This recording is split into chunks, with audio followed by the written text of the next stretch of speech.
After defeating the Stone Vanguard, I noticed there's a weird rock in his arena, and so I poked it. By poked it, I mean I hit it with a stick. Now, unsurprisingly, this didn't go well, as hitting rocks usually doesn't, but I did get a prompt for an interaction. After listening to the dialogue, I found out there's something that has 6 seals and I need to go find them. So after that, I went around exploring the general area, and very nearby, I found a glowing head which gave me an eyeball. Aha, a clue. 6 seals, an eyeball. This must be it. 5 more to go. I also found a Rock Crest Flat Shrine, which is going to be an important landmark that I talk about throughout this video. And so today, I'm going to talk about how to complete the Shigandang questline and also the Man in Stone questlines. They're kind of linked mostly because they take place in the same area. If you're looking for upgrades to make yourself stronger to prepare for the chapter boss, I highly recommend doing these quests in addition to the Yellow-Robed Squire. And speaking of the Yellow-Robed Squire, I'm going to cover that along with the Fuban boss fight in an upcoming video. So be sure to get subscribed, leave a like while you're down there, and check the description because after I finish the video, I'll try to remember to put it in the description as well. But for now, let's get back to those statues and accessing the eyes. Technically, you can access the eyes in any order. There's no restriction here. I'm just going to go through the order in which I completed the quest personally. So how I'm going to do this is give a short description of where I found the eye, along with showing you physically the steps that I took to get to it. In some cases, it's going to be fully unedited. In some cases, I'm going to clear the enemies ahead of time or make cuts just to get you there without all the meandering and all the fighting that would otherwise take up a bunch of time. So after resting at Rock Crest Flat Shrine, I went into the cave. And moving through the cave, I defeated a few enemies before quickly coming across the next statue. Whenever you approach one of these statues, if it has an eye, you'll hear this nice little chanting. It's kind of a clue to tell you you're close and this is important. Pay attention.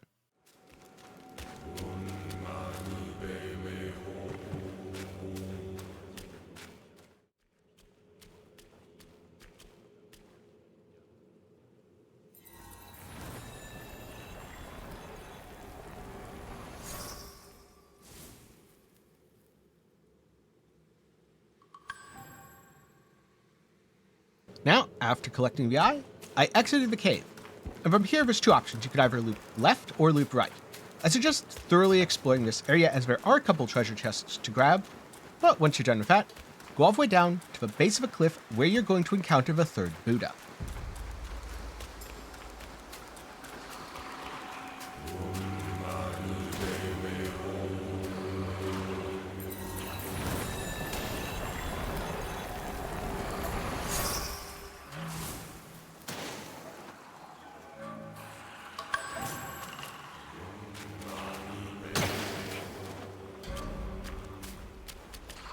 After you encounter the 3rd, you might still hear the chanting because the 4th is so close.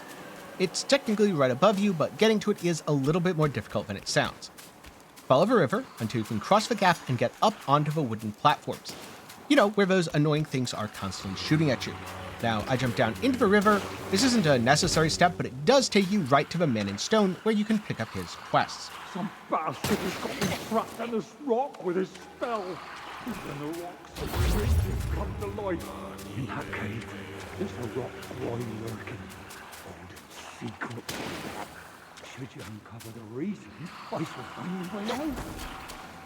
Then, after heading up and around, you find the next head on the platform.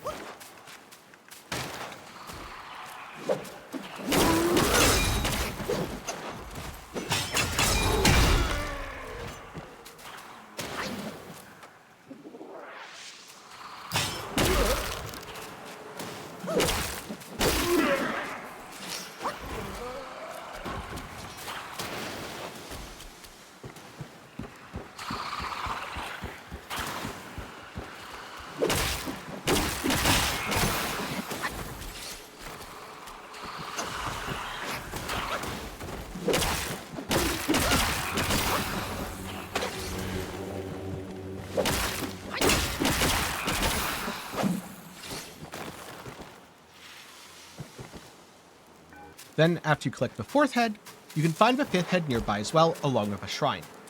Simply head down the wooden platforms and continue along the path near the base of the cliff. You'll come across a shrine where you can rest, get your health back, recover your gourd, fix your mana, and almost right behind it is the next statue.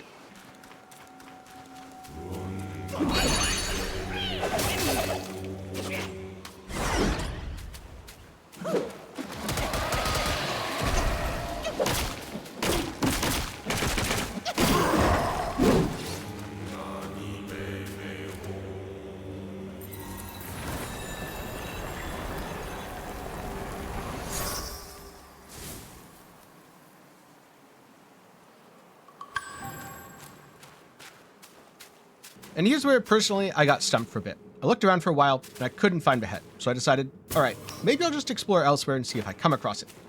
And earlier in the cave, I had noticed a path sloping up to the right if I hugged the wall. So, after following it, sure enough, I heard a familiar chant. That's right, after going around to an outside balcony, that's head number 6.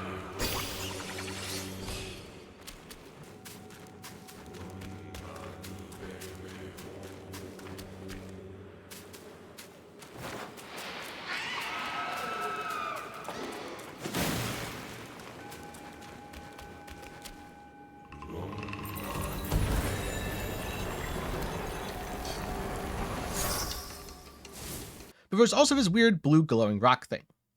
This is where we have a little side distraction in the Mother in Stone, an optional boss that will resolve the Man in Stone questline. I highly recommend doing it, as the Man in Stone is a handy vendor that you only get access to after completing this quest.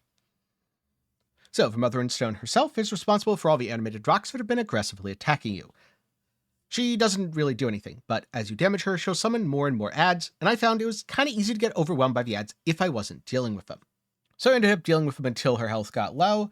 Then I used Pluck of Many as a distraction, popped my transformation, and ended up just burning the rest of her health.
After defeating her, you return to the Man in Stone to find out that, yeah, he tricked you. He just wanted the treasure all along.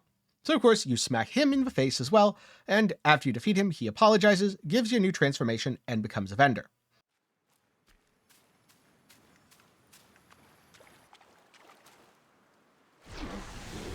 Gullible one. I finally got my hands on the treasure.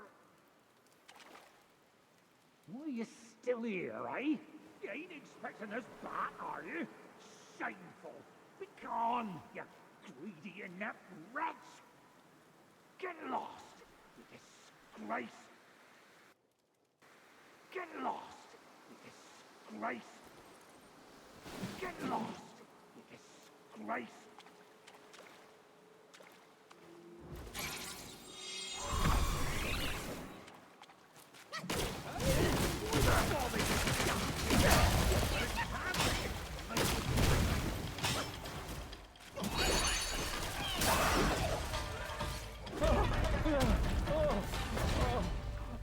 Oh, you got me skull! Mercy! Mercy! Mercy!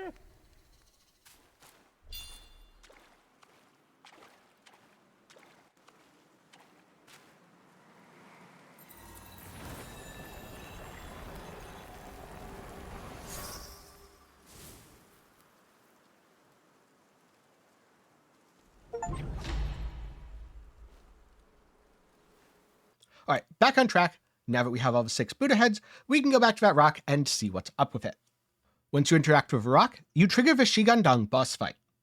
Now, his moveset reminds me a lot of the Stone Vanguard, and it was a little hard to tell when he was going to do a big AoE move versus just smack me. So I found that keeping my distance, then jumping into strike worked best. For a lot of his AoE moves, I was trying to precisely time my dodges to avoid damage, and to be honest with you, I got hit a lot. Something that I didn't think to do at the time that might work, sadly I've defeated the boss so I can't go back and test it, is just jumping over the attacks, as they do seem very low to the ground. If jumping does work for you, please do let me know down in the comments below. Now, he has a lot of health, and because he's so big, it's a little hard to see when he starts swinging at you. But as long as you keep a decent distance and don't get hit by too many of the AoE attacks, I didn't find this fight to be particularly challenging, at least in comparison to something like the tiger fights that are littered throughout Chapter 2. So this is how the fight went for me.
After defeating him, I returned to the shrine to find out I could craft a new staff. This one not only gives more damage than what I'd been using previously, but it also has defense, which is a significant upgrade, and something that I strongly advise you get before fighting the Yellow Wind Sage, as it'll make the fight a lot easier. So these two questlines combined get you a lot of cool stuff. A fun new weapon, a powerful new transformation that gives you a lot of defensive value and allows you to smack your way through enemies that would otherwise be very annoying to deal with, and you even get a vendor for your troubles. He sells one of the items that you can use in the Yellow Robed Squire quest. By the way, I would strongly advise completing the Yellow Robed Squire quest and defeating Fuban to obtain a secret item that is highly effective against the Yellow Wind Sage, but more about that in the next video. Now for me personally, this quest took a while. That's probably because I spent the better part of an hour just combing the area trying to find the 6th Buddha head. I couldn't find it anywhere. Turns out that's because it was in the cave in the other area and I hadn't heard the chant because for whatever reason the base of a cliff was just too far away from the balcony, or I didn't walk by at the right time. So hopefully you're able to learn from my mistakes and save yourself some trouble with this guide. With that said, so far I've enjoyed the fact that overall the secret encounters aren't that difficult to follow. They're not so hard that I feel like I absolutely have to look up a guide to figure this stuff out. And in fact, a lot of the time, I get about half of the quest done completely by accident before realizing, oh hey, maybe I should be paying attention to this, there is actually a quest line here. So I'm sure there's one that's going to stump me sooner or later. Something else I've noticed is completing these secret bosses gives you items that are highly effective against the area's boss. So, if you've been completing the secret items, how hard or how easy do you think the end chapter bosses are so far? And if you haven't been doing them, how hard or easy are they? Let me know some of those thoughts down in the comments below. Now, if you're looking for something else to watch, if my Yellow Robe Squire quest video is already done, I'll link that up in the card and down below. And also, maybe take a look back at my Chapter 1 secret boss guide, how to find that guy, how to fight him, and what he gives. That'll also be up in the card and down below. Now, of course, before I go, a special thanks to my patrons and channel members for the continued support.